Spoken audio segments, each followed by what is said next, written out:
أيها الناس اتقوا ربكم الذي خلقكم من نفس واحدة صلوات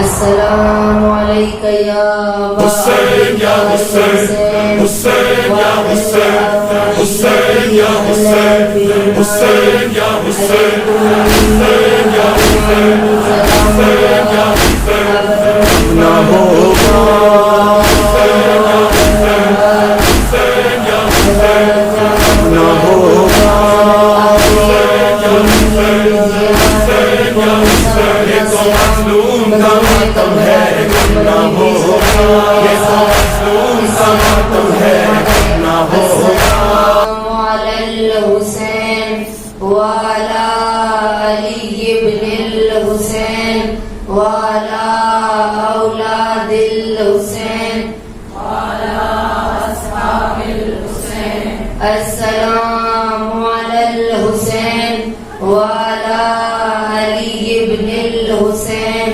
وعلى أولاد الحسين وعلى أصحاب الحسين سب مل کر بلند آواز سے السلام على الحسين وعلى علي بن الحسين وعلى أولاد الحسين وعلى أصحاب الحسين صلوات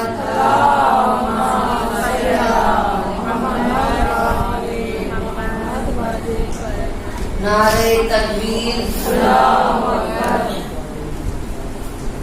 نعرہ تکبیر نعرہ رسالت نعرہ رسالت ماشاءاللہ ابھی صبح ہی گزری ہے اور سب ناشتہ کر کر آئے ہیں آپ لوگ ذرا اپنی صداؤں کو بلند کریں تاکہ پتہ چلے کہ عزا خانے کے اندر خواتین تشریف فرمائیں نعرہ رسالت اگر آپ نہیں بولیں گے تو میں آگے نہیں بڑھوں گی نعرہ رسالت نعرہ رسالت ابھی بھی خواتین زیادہ ہے صدا کم ہے نعرہ رسالت نعرہ رسالت نعرہ رسالت نعرہ حیدری حیدری حیدری ذرا جا کر بولے نعرہ حیدری ذرا بھی صدا میں پکارے نعرہ حیدری جذبے سے بولے نعرہ حیدری جن کا ایمان علی ہے نعرہ حیدری جن کی پہچان علی ہے نعرہ حیدری جن کی جان علی ہے نعرہ حیدری جن کا یہ عقیدہ ہے کہ علی کا نام لینے سے ختم قرآن کا ثواب ملتا ہے ہاتھوں کو بلند کریں کہ نجف قوالی ہماری صدا پر لبیک ہے اور کہے کہ میرے چاہنے والے مجھے پکار رہے ہیں جتنی عقیدت و محبت و احترام سے اہل بیت کو پکارا جائے تو وہ ہماری مدد کے لیے آتے ہیں پھر آپ کو دعا مانگنے کی ضرورت نہیں کیوں کیونکہ ہم جن کو عقیدت و محبت سے پکارتے ہیں اس نے نبیوں کی مدد کی ولیوں کی مدد کی ہر بندہ مومن کی مدد کرنے والا ہر عاصی کی قبر میں آنے والا ہر گناہگار کی پکار کو سننے والے کو پکارنا ہے کہ نجف قوالی ہماری صدا پر لبیک کہے اور کہے کہ میرے چاہنے والے مجھے پکار رہے ہیں نعرہ حیدری حیدری حیدری حیدری پر محمد وعلی محمد صلوات مانگو دعا حسین سے کبھی خالی نہ جائے گی بات ان کی بھی خدا سے کبھی ٹالی نہ جائے گی تو مجلس حسین میں نعرہ لگا کے تو دیکھ اتنی خوشی ملے گی سنبھالی نہ جائے گی نعرہ حیدری حیدری حیدری نعرہ